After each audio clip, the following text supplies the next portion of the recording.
And the Accra mission is a mission of trust. We actually believe that the good Lord is going to take Accra and the whole of Accra for His own glory. And we want to thank you so much for being part of what God is doing in Accra and in Ghana. And we thank the ministry directors, we thank the evangelism directors, we thank the parachurch organizations and all the churches involved. We believe more are going to join. So today we have two things to do. What we try to do is that we have so many trainings that we would love to bring to all of us, but time wouldn't allow us to do that. So our plan is that anytime we come for such meetings, we take maybe 10 to 15 minutes. We just walk ourselves through some of them. But then the main trainings will come. I know some of you have already looked at the schedule, the proposed schedule that you have. And so I am going to try, under God, for us to look at what we call the friendship evangelism. This is something you know, and I know you are all, encouraging your church members to do friendship evangelism. However, we need to remind ourselves of some of these things, because sometimes we tend to forget about them. But they are very effective tools that God has given to us, so that out of that we will be able to win people for His kingdom. So friendship evangelism, we call it, and there are three types of friendship evangelism. And so we will be limiting ourselves to one of them today, and that is the Operation Andrew.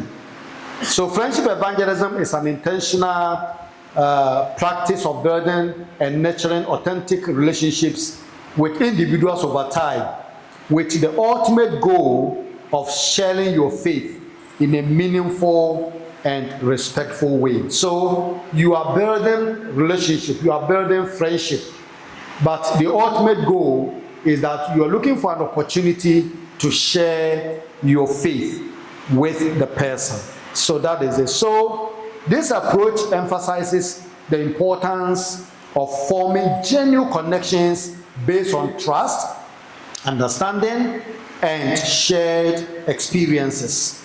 By investing in these relationships, you create a supportive environment where spiritual conversations can naturally arise, allowing for a deeper exploration of beliefs and values. So it takes time for you to build a friendship, but once that is done, it opens doors for you to share. And so, like I said, we have three types of friendship evangelism. We have what we call the Operation Andrew, which I'm going to spend some time today to talk about. Then we have the Operation Matthew, and we have the Operation Barnabas. And so our focus now is the Operation Andrew. This Operation Andrew is a 5-step approach to friendship evangelism. And it is designed to help individuals share their faith with others in a relatable and effective manner. God has enabled you to discover you want to share with people, but you can only do that through friendship. It illustrates that importance. So Andrew's action emphasizes the role of being an initiator in bringing others to Christ. You don't want to wait for them to be the ones coming to Jesus, but you want to be the one initiating the process for them to have opportunity of knowing Jesus Christ. So you showcase the power of the personal testimony and evangelism, because you are going to share the gospel, but then you start with your personal testimony. So that is part of it. So the steps for Operation Andrew, there are 5 steps. The first step, I will explain them. We call it look around. The second step is you look up. The third step is you look out. The fourth, you look forward, and then you look after. What are these steps? When we say look around, we are trying to say that each one of us, we have a mission field. Everybody, every Christian has a mission field. And the mission field is not far away. Sometimes missionaries will think that if you travel outside the country, then you're a missionary. or you travel from your comfort zone to another area, then you become a missionary. But wherever you are, God has designed it in such a way that it becomes a mission field.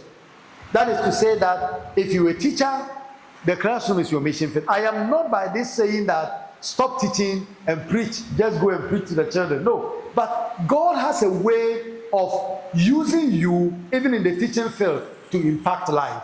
And I know a lot of us here might have had that experience. I mean, some of you were teachers before you joined ministry. So you know that whilst you were teaching, you were able to influence some of the young people. So you should know that your mission field is around you.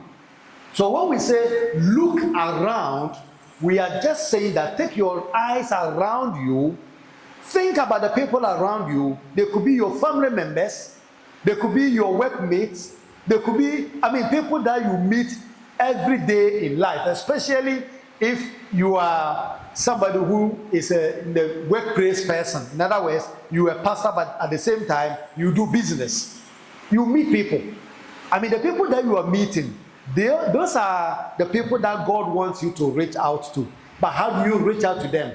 They have to become your friends before you can reach out to them. So what you do is to look around. Look around. I just want you to think whilst I'm talking. Think about your family. It could be the nuclear, it could be the extended one. Think about your schoolmates. You can start from primary school. I know some of you are very good, you have sharp memory. You can remember even P1, the people that you used to school with. Think about them. How many of them are Christians? How many of them would you want the Lord to touch? And what I'm talking about, we want to encourage the leaders here to take it to our churches. Encourage our church members to use Operation Andrew. You see, people are talking about, go and witness to people, go and reach out to people, and yet our members are saying, but we don't know what to do. Operation Andrew is a simple tool that church members can use. And we want to encourage our church members to use it, especially for the sake of the Accra mission. We want to see church members using Operation Andrew to reach out to many people. So you are learning at the same time we are going to do it. And to do it, where is my friend? Can we pass that paper? Let the paper go around. Give one to let somebody help you. So please take it. So you are going to look around. As we sit here, if you don't have your pen with you, don't worry. God knows you know what you wanted to write on the paper. So you can use your imagination to write something on the paper if you don't have your pen. But if you have your pen, begin to think about somebody that you think if the Lord touches that person, you'll be happy. Now, let me say it this way. Sometimes you might not even know the name of the person. For example, I normally use this one as an example. You buy cocoa from a cocoa seller, the wetewura. All that you know is the wetewura. God knows the type of wetewura you are referring to. There may be so many wetewuras in Ghana, but in your mind, you are focusing on one wetewura, one cocoa seller, and God knows the person you are focusing on. So even if you don't know the name, when you are looking around and you are thinking about somebody that can hear the gospel in Accra mission and be touched by the Lord, you are thinking about that kokora. So if you have your pen, when it comes to where we are going to write, I would say put kokora. You don't know the name, but kokora or kose seller. Anything that can describe the person can represent a name. So in your looking around, you are not just looking around and forget everything. You are looking around to identify some individuals that you want the Lord to touch. So if we can do this in our churches and ask our church members to give 5 names of people that they are trusting the Lord to touch, it will be very helpful. 5 names. On this paper you have 7 columns, but you can limit it to 1 or 2 for the purposes of the training. So you look around and the Lord will give you people. Just as Andrew, having encountered Jesus Christ and was looking around, was able to find his own brother Simon or Peter. So you should also look around. Is that the case? That is it. So if you have done it and you know a name is coming into your mind, you can write it. So once you are looking around to find somebody. So you can see on the board, this one, it has so many columns, but I will explain why we normally do it with 3 columns. But for the purposes of the training, I'm giving you one that has only 2 columns. What happens is that the name that you are going to write, if it is for the Accra mission, the church members will write the names, not 7, because it's not easy for people to get 7 names. So even the pastors and church leaders, if I ask you to write 7 names that you want the Lord to touch, it can take 20 days. So we don't want to trouble you. You can write 3. So if you are asking your church members to write 3 or 5, when they write, there should be 3 columns. The first column, they are going to keep it to themselves. The second column, that is if it is for Accra mission, there will be a mission center. They will bring a copy to the mission center. Then they will give a copy to the church that they belong. But if you are doing it for your church, you only need 2 columns, like the one I've given to you. So they keep a copy, and they give a copy to the church. I will tell you what you are going to do when they give the copy to the church. So that is the first step, to identify the names and write them. So that is the first step of looking around. Let's move away from the looking around and go straight to the second column. It's just filling up, but we don't need it. You know how to go about it. Let me just move away from this one quickly. Come on. Okay, so then the second one is to look up. What does it mean by looking up? Looking up simply means take it to the Lord in prayer. All right? Take it to the Lord in prayer. So you want God to touch somebody. And so you have gone around trusting the Lord. Oh God, maybe the truck driver, or maybe this guy, maybe that man, maybe this person that I always meet at the truck station. I don't know the name, but he always wears a t-shirt with this inscription. That is okay. God knows the person. So now you have to pray for this person. You are going to pray. And that is where it becomes very important that the copy is given to the church. If, for example, you have 20 church members giving you 3 each, how many do we have here? 20 church members giving you 3 names, 3 names each. 16. So we have 16 names, right? So the copy that they have given to you, I normally say, just look for a sample container. It can be a plastic bowl that has a cover. It can be a paper box that has a cover. It can be anything that you want to keep these names. Put the names inside. Leave it in the church. And instruct as a leader. Tell your church member, tell the various groupings. Some churches will say the auxiliaries. If it is a prayer group, if it is the women's ministry, if it is the men's ministry, the youth, the kids, the music, whichever group, the prayer for the prayer group, when they will pray. Now you are telling them, anytime you come for meeting in the chapel, before you say the benediction, say a word of prayer over this box. What are you saying? God, we are presenting these people before you. Because Peter says, that is what you wish, that all men will come to faith. And so our members have gone to, check around their friends and their families, and they are presenting these people. So we want you to touch them.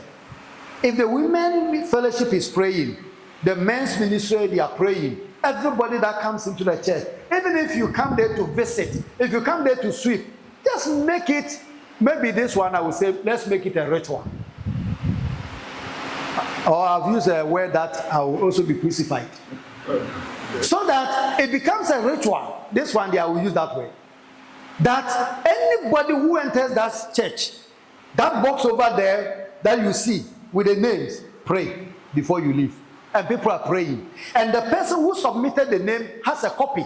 So that person is also praying, trusting God for the Lord to touch that person. It will take us to the third level. And the third level is what we call look out. Once you are praying for the people, or you are praying for the person, you are also praying that the Lord should open doors for you to connect with the person. You know, this cocoa seller we are talking about, maybe you have never said good morning to the cocoa seller. You have never said good morning to the shoe, how do they call the cobbler guy? You see, there are people that you meet and you don't say good morning to them. But now you want the Lord to touch them. How can you share the gospel with these people? So you pray to God for an opportunity. So you are looking out for an opportunity that will connect you to the person. Let me share this simple experience that we had 2020. Now, when the COVID came and the then president announced that for the next 3 months, water should be free, right? We heard it, right? So when I heard it, I said, praise God. Already, we have been asked not to move out. We have been asked not to move out. And yet, in my community, I knew that there were some people, they had to walk to somebody's house to fetch water. Now, the water is free. And I thank God at the time, I had a water company serving me with water because I've connected to the line. So what I did was, I told my wife, this is an opportunity for us. What we did was, I went and bought a water hose. And then I connected it to one of the taps, brought it to the gate, and then I announced in the community that 5 p.m. every day, come and fetch water. Because I am not going to pay for it. It's an opportunity God has given to me. But it was also an opportunity for me to connect with the people. So every 5 p.m., we bring it out. You know, you don't go out. So you bring the hose out, and people will come outside the gate and they are fetching. Then upon second thought, I said, okay, now, if I go out to stand, by the gate, watching them fetching, I don't think the government will come and arrest me. I haven't gone out. I'm just standing by my gate, and I'm seeing them fetching water. So you can't punish me for that. So I did that. Then the third level was, you are there and somebody will fetch the water, but the person needs somebody to help her carry the water on her head, right? We know how they do it. So who is going to do that? I am the only person standing there. So sometimes my wife will come and stand, and you can't ask me not to stand with my wife. So I was not reaching any low, and then they were fetching, and we had opportunity. So it got to a point, while they were fetching, we were also encouraging them, talking to them, finding out how they are doing. Out of that came women's fellowship in our community for my wife. They don't go to our church, but every Sunday in the evening, they meet for about 30 minutes under a mango tree.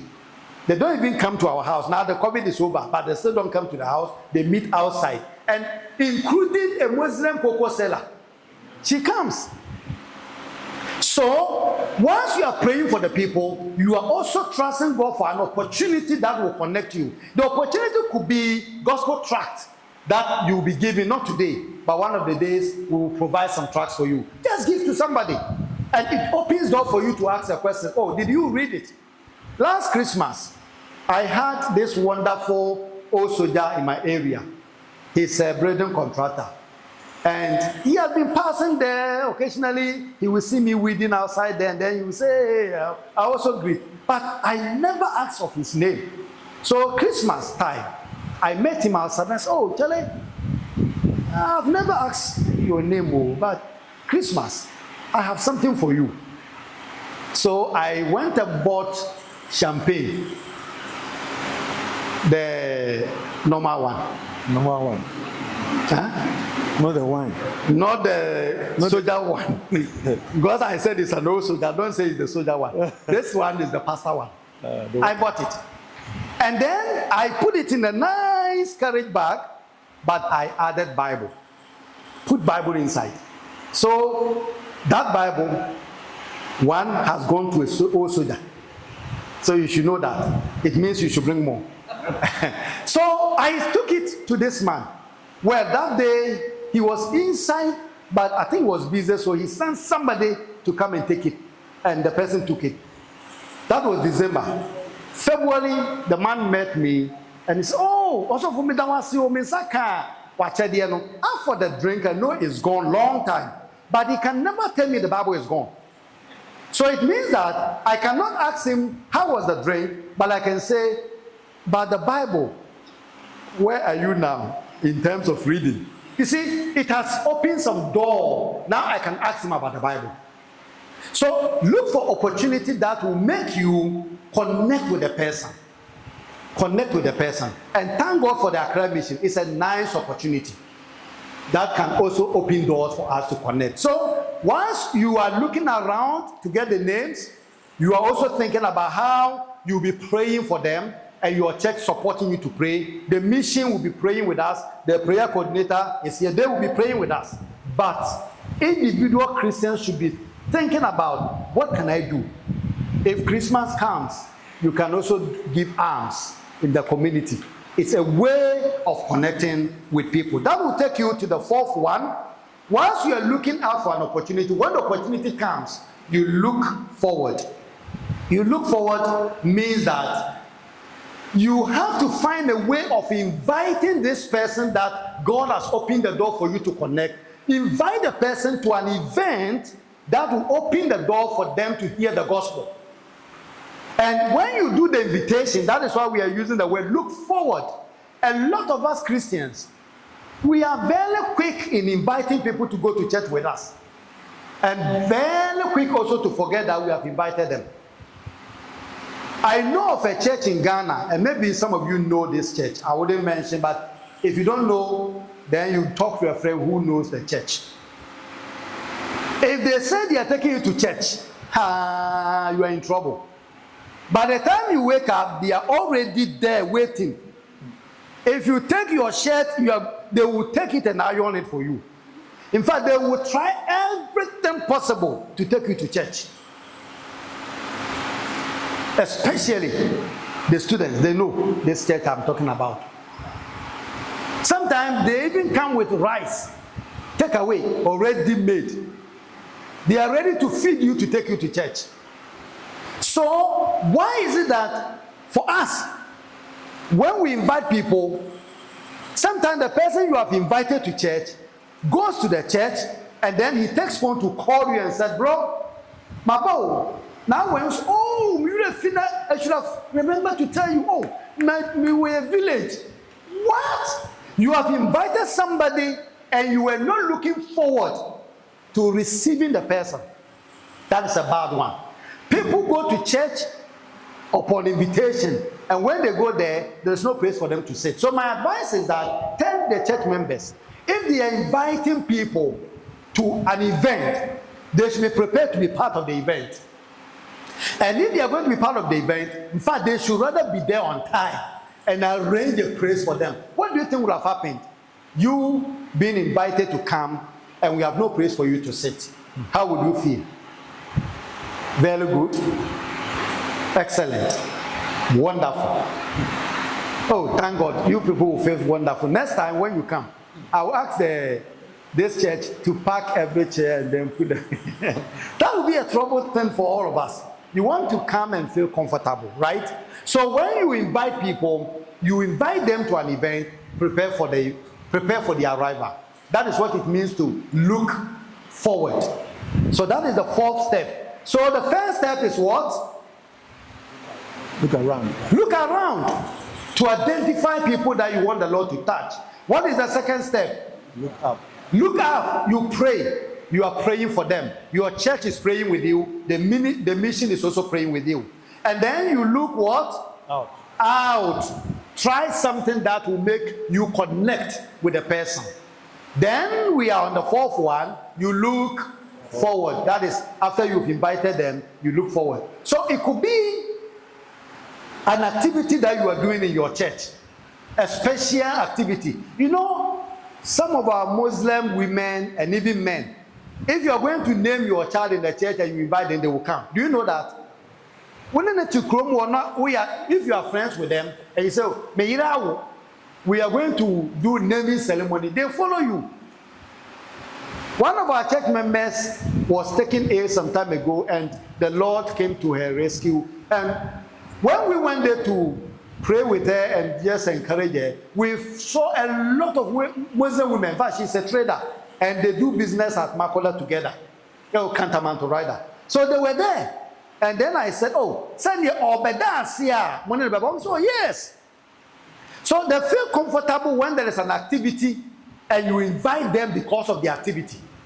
So can we encourage our church members to use this Operation Andrew and begin to identify people in the catchment area and then create activities that will invite them to the church?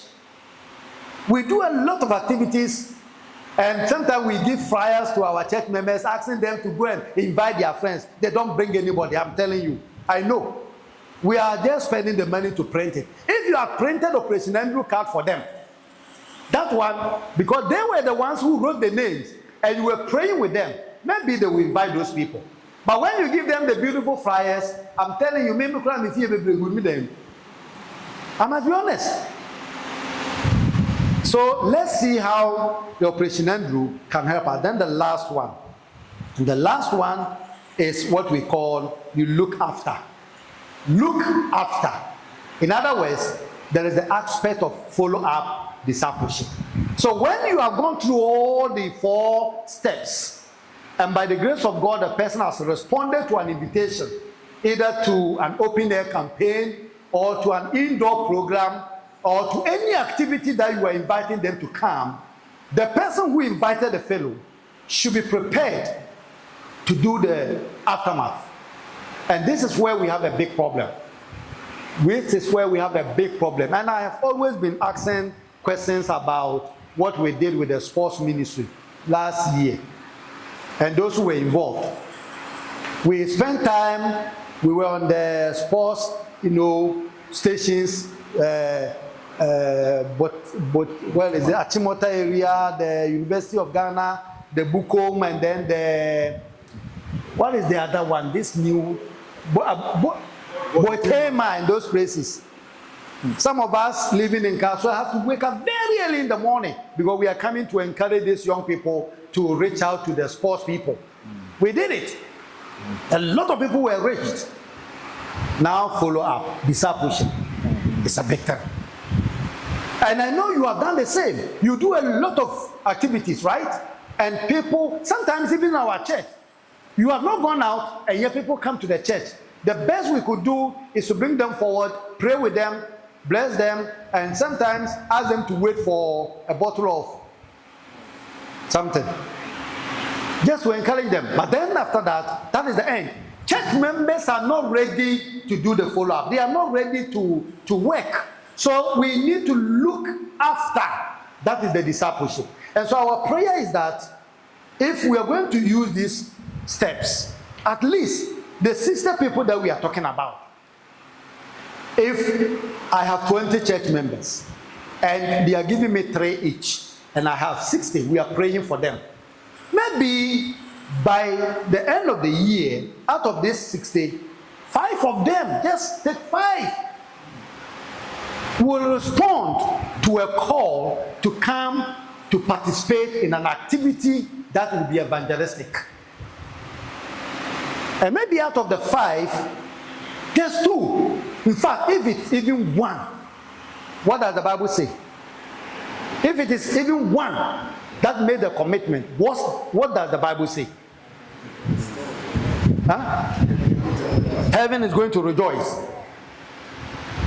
Hey, Ohene ne basa ya na nidi keke kura no, or promise half of his kingdom. We are in a theological institution, so I'm careful, so that they don't register that guy has come to propound some wonderful theory. But I'm trying to say that if the heavenly host is going to rejoice for the sake of 1, I don't think it will only be a matter of they rejoicing, but the Lord will also pour on us the blessings. I believe it. I believe it. Because, I mean, joy goes with what? Celebration. And celebration goes with sharing. So if the Lord is happy and angels are happy, then the Lord will bless us. Of course, we know that the Lord will bless us if we are obedient to the Great Commission. And so, friends, I want to leave us with this called Operation Andrew. It's very common. I know some of the churches know it. No, this thing we talked about this as far back as 2011. Those of you who were part of this Ghana Jesus Festival we did with Billy Graham's son, So I did a lot of training on that in so many churches, and I know some of you still remember. So please, let's encourage our church members. I can give you the soft copy. You customize it for your church, okay? And then use it. Encourage the church members. Don't let them sit idle. Let them be actively involved in what we do, and see that the Lord will touch lives. So for Accra Mission, we are asking every church member to be part of it. And God bless you for coming. Amen.